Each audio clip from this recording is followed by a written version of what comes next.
Walk along the banks of the River Thames at low tide, and you will find two completely different versions of London. Above you is a bustling modern financial capital, but look down beneath your feet, and you enter a quiet, ancient landscape of thick gray mud. This is the domain of the extreme mudlark. These are amateur archaeologists who navigate the tricky tidal waters using kayaks, hovercrafts, and their bare hands to dig up the everyday garbage left behind by our ancestors. Because the river is tidal, the water constantly churns and peels back the foreshore. Every time the tide recedes, a new physical timeline of deeply ancient history is laid bare on the surface. The river regularly spits out things like this: a fragment of Roman pottery known as Samian ware, complete with an intricate leaf design, sitting directly on the surface after 1,800 years in the dark. Official history is carved into marble monuments and written in grand texts by the wealthy and the victorious. The mud gives us the unfiltered truth. It holds the dropped tools, the broken plates, and the everyday trash of ordinary people. Occasionally, a mudlark will spot a tiny circle of green, corroded metal poking out from between the river rocks. When they wash it off, they find a small, heavily worn ring. But there is a material discrepancy here. This ring is not crafted from royal gold or silver. It is made of cheap, mass-produced bronze that turns the wearer's finger green. This tiny, seemingly insignificant piece of river trash actually reveals an ancient, universal human obsession. It shows us exactly how ordinary people went about crafting a personal brand. To understand why a poor Roman laborer would wear a bronze ring, we have to travel away from the modern Thames and look at the ancient origins of the signet ring in Mesopotamia and Egypt. These original rings were undeniable symbols of aristocratic power.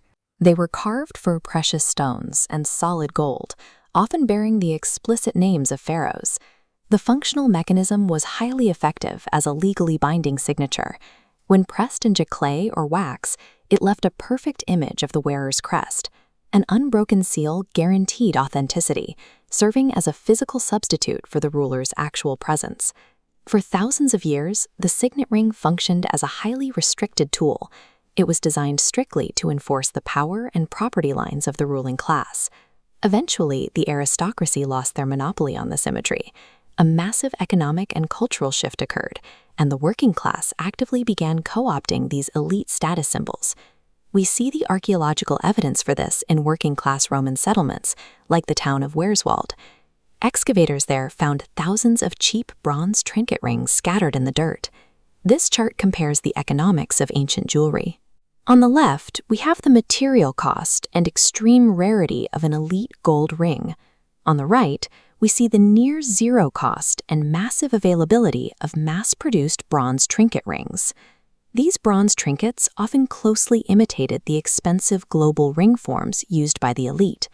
By wearing a ring that resembled a high-status signet, an ordinary citizen could signal an affiliation with the ruling class, projecting an image of literacy or status that their birth didn't otherwise provide.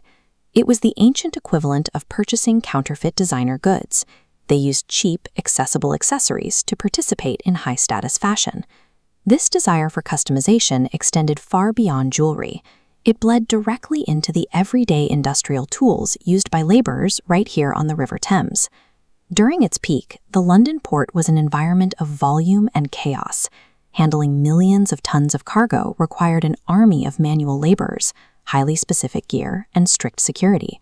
To separate property from the crowd, workers customized their iron tools.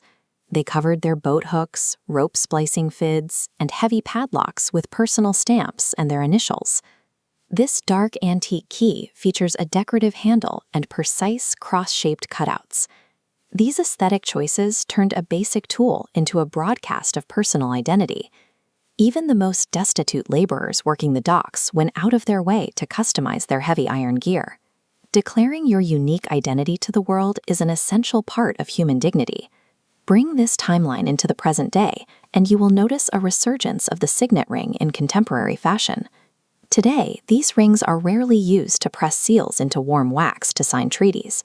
Instead, they are worn to project heritage, confidence, and a very specific type of quiet authority. The physical signet ring operates exactly like a modern digital profile.